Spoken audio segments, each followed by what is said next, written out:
Estamos iniciando mais um programa Saúde em Dia. Hoje vamos falar um pouco a respeito de treinamento físico. Nosso convidado é o educador físico Adriano Serra. Adriano, é um prazer tê-lo aqui conosco e podermos falar com os nossos telespectadores a respeito de um assunto que está tão em alta. Muito obrigado, eu agradeço o convite.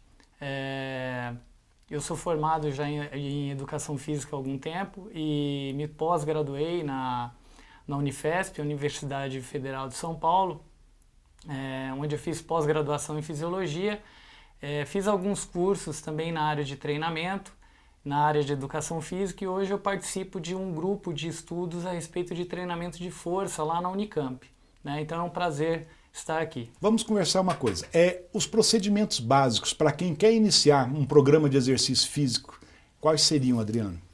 Olha, eu acho muito importante que, primeiramente, a pessoa procure um cardiologista, né, um médico que vai poder fazer os exames necessários para que ela possa estar levando esses exames, então, para quem vai cuidar do treinamento dela. E aí esse profissional vai, de posse desses exames, vai poder então formalizar um programa de treino para ela. Tá? O cardiologista, na verdade, ele vai provavelmente fazer um check-up geral e aí vai dar então esse laudo, né, através de talvez exames de imagem, um exame mais complexo, até exame de esteira. Né? Dependendo de cada paciente, né, de cada caso. Exatamente. E aí vai estar liberando ou não essa pessoa que pretende iniciar esse trabalho para estar fazendo o treinamento. E aí a pessoa pode fazer, inclusive para o educador físico e para o próprio aluno, né? É uma questão de segurança fazer todos os exames, ver se está apto realmente, a parte cardiológica, enfim, se o aluno está apto para exercer essas atividades físicas. Sim, sim. Seria o primeiro passo. Eu acredito que seria o primeiro passo e o passo mais importante para quem pretende iniciar um programa de exercícios físicos. Bom, a gente sabe que muitas pessoas procuram fazer exercícios por conta própria. Uhum. Qual é o risco de uma pessoa fazer os exercícios sem a orientação de um educador físico? Então, a pessoa que vai fazer por conta própria, ela tem um problema, ela pode ter um problema associado a lesões, né, que podem ser advindas de problemas que ela já tem. Então, de repente, ela já tem uma predisposição a ter algum tipo de lesão, e aí na hora de estar executando algum tipo de treinamento, algum tipo de exercício, ela pode vir a estar agravando essa situação. Né? Fora isso, eu não diria o risco, mas pode ter o seguinte problema: de repente, numa situação de treinamento não orientado, ela não consiga atingir o objetivo dela. Por exemplo, de repente a pessoa quer emagrecer ou quer ganhar a massa muscular, se ela não tiver uma boa orientação, de repente ela não consiga chegar ao objetivo. E ainda reclama que está malhando, fazendo de tudo e não está conseguindo. Exatamente. Não é verdade? Exatamente e, isso. inclusive, o orientador físico, por exemplo, no caso da musculação, ele vai orientar qual a quantidade de peso que pode ser exercida pelo aluno, não é isso? Que tipo de aparelho, até onde esse aluno pode ir, não é a qualquer coisa, o aluno vai, escolhe, né, qualquer tipo de aparelho. Exatamente. O profissional, o educador físico que vai acompanhar, né, o treinamento, ele provavelmente vai levar em consideração vários itens, né, da pessoa que vai fazer, e aí sim ela vai poder deixar um programa de treinamento mais voltado para o objetivo dela. Não vai ficar uma coisa aleatória, né? Adriano, e como que é feito? Então, falando em programa de treinamento, como que é feita essa prescrição desse programa de treinamento? Então, o treinamento em si, a gente trabalha com, basicamente, eu diria, 3 princípios básicos, né? Então, a gente tem o princípio da individualidade, né? Que eu vou observar quem é que vai treinar comigo, seria o para quem, né? Para quem que serve aquele exercício que eu vou passar, quais são as características da pessoa que vai fazer aquele programa de atividade física, o nível de aptidão da pessoa. Então tudo isso está inserido nesse contexto que seria o contexto da individualidade.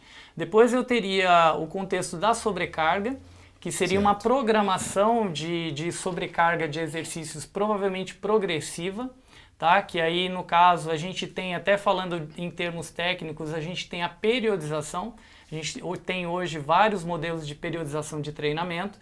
E o terceiro seria o princípio da especificidade. Então, por exemplo, se o meu treinamento está voltado para um corredor, eu vou basear os exercícios de forma que eu melhore a corrida dele. Então, seriam exercícios voltados para a corrida.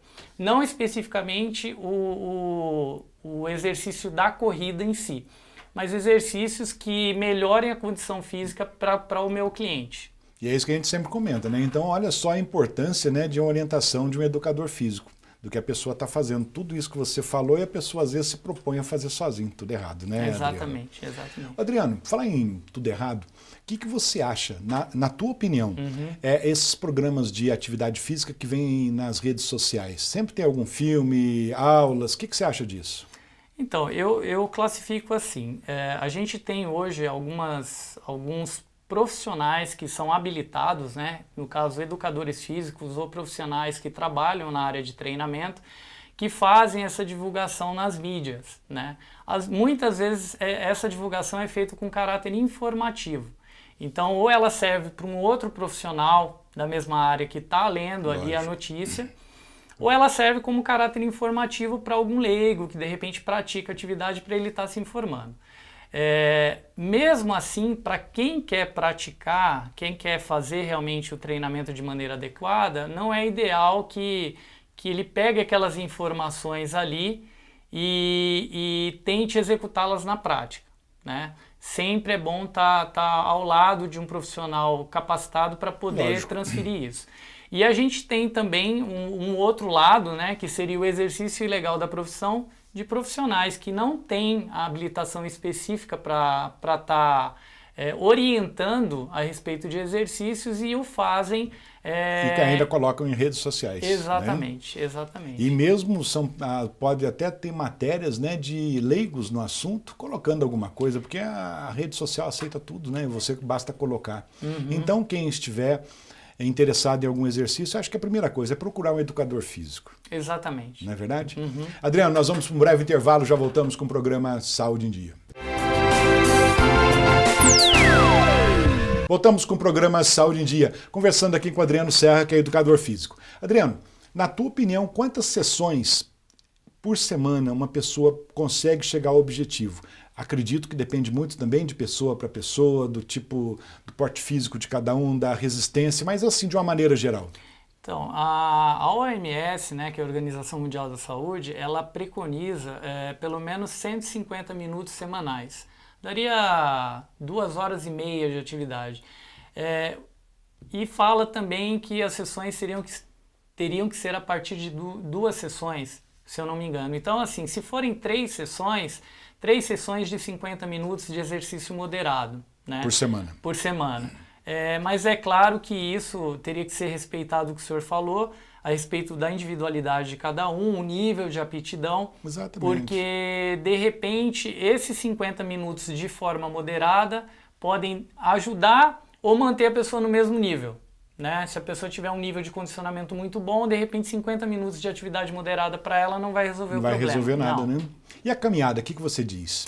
Então, a caminhada vai entrar nesse contexto, né? Existe aquela caminhada de comadre e compadre, que fica todo mundo batendo papo e mais conversa do que anda, né? Do que faz a atividade. Para um pouquinho, conversa, né? Exatamente. Então, o ideal é manter uma intensidade adequada, né? Que isso teria que ser feito através de um educador físico, de uma atividade orientada, para que se verificasse realmente a intensidade adequada para aquela caminhada. Porque senão a pessoa vai só gastar tempo e andar bastante. Corretamente, exatamente, né? Não vai estar. Tem algum calçado específico para quem quer fazer a caminhada? Sim, isso é muito importante. A caminhada em si, ou a atividade em academia, ela deve ser feita com um calçado, um tênis confortável, né?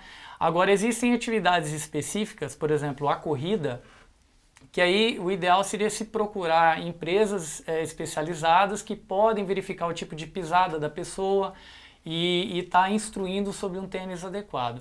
Eu, particularmente, gosto de trabalhar no meu treinamento com pessoas que ficam descalças. Então, tem sessões que eu trabalho com elas descalças para que elas trabalhem a propriocepção.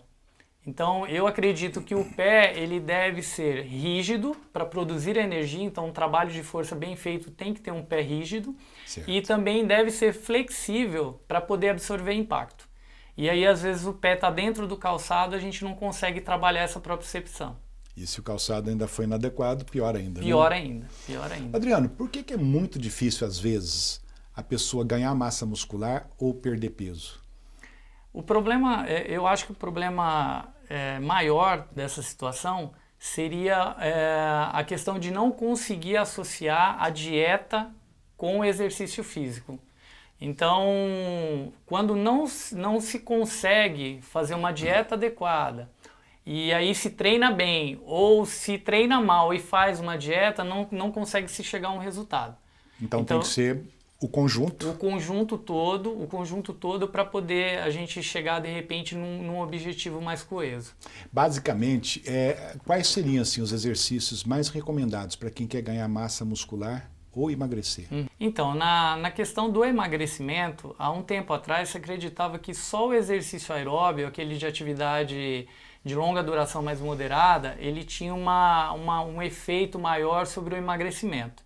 Né? Hoje já se sabe que o exercício de alta intensidade ele produz um efeito metabólico em dias posteriores, é até chamado de EPOC, né? Que é um consumo excessivo de oxigênio pós-exercício. Então, trabalhando dentro desses exercícios, com esses exercícios, a pessoa consegue obter um bom resultado. Já na parte de hipertrofia, a hipertrofia em si está mais relacionada com o volume de treino e a intensidade. Então é preciso que se tenha uma microlesão lá no músculo e aumente a síntese proteica. Tá? Então, em ambos os casos, a gente vai precisar do exercício, um exercício bem feito e da dieta. Se não tiver uma dieta perfeita também, não vai resolver nada. Exatamente. A importância do treinamento de força, o que vem a ser o treinamento de força e qual que é a importância? Então, o treinamento de força em si é o treino resistido que a gente fala, né?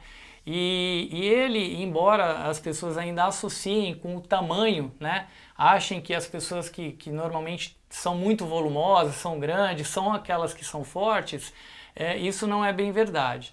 E o treinamento de força é importante na qualidade de vida. Porque para a gente se levantar de uma cadeira ou para nós podermos dar um passo, a gente precisa ter força.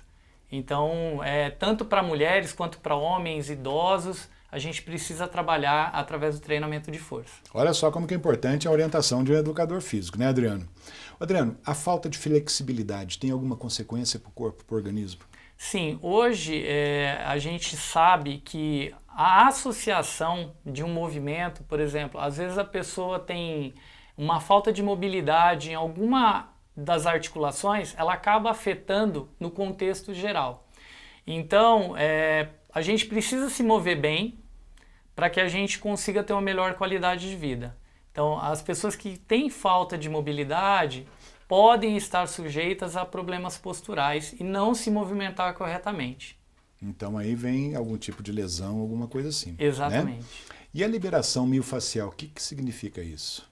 Então, a liberação, na verdade, a fáscia em si é um tecido conjuntivo que envolve os músculos, ela envelopa os músculos, né? E o problema maior é que pode haver uma aderência muscular na fáscia. E isso causa uma restrição, né? Então, existe a liberação miofacial através de manipulação, a manual, que é feito por um técnico, um terapeuta, que tem uma aptidão para estar executando essa massagem.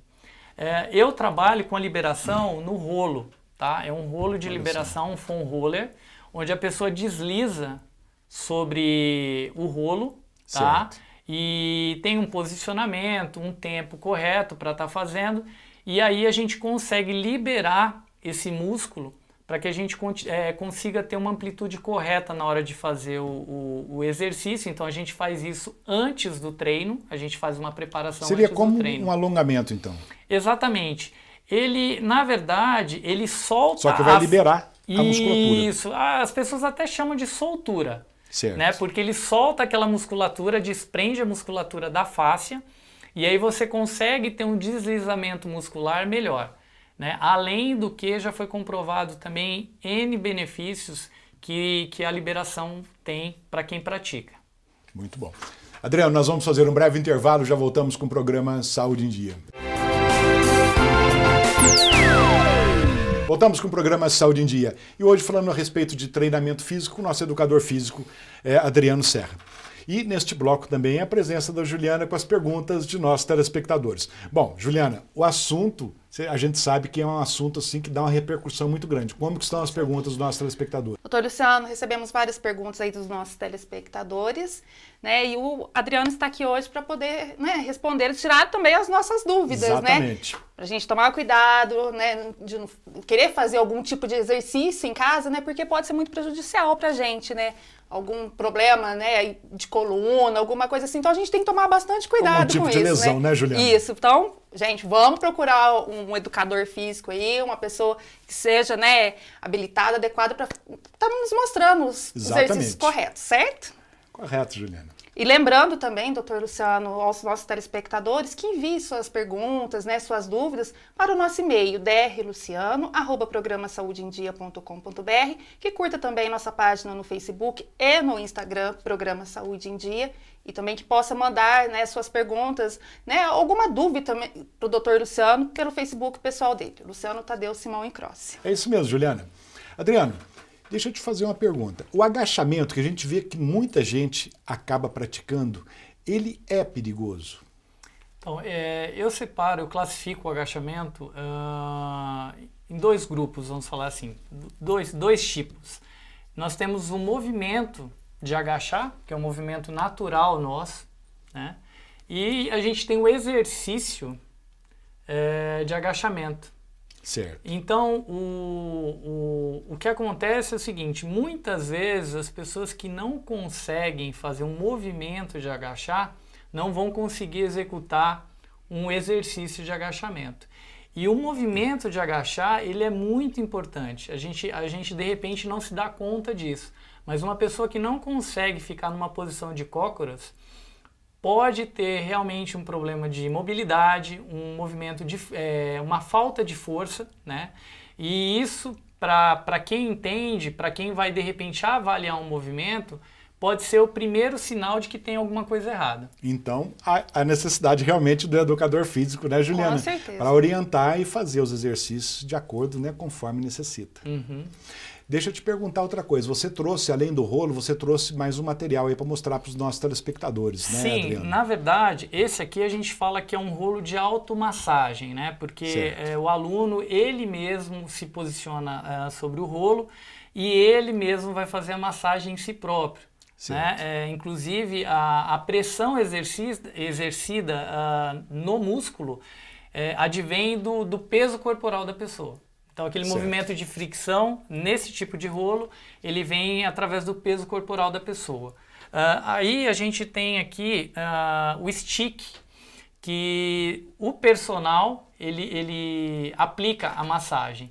Então, a pressão exercida é de acordo com a força que quem está massageando vai aplicar sobre aquele membro. Certo. Que tá... Então, esse aparelho, esse instrumento, é o personal que vai aplicar no aluno. Isso.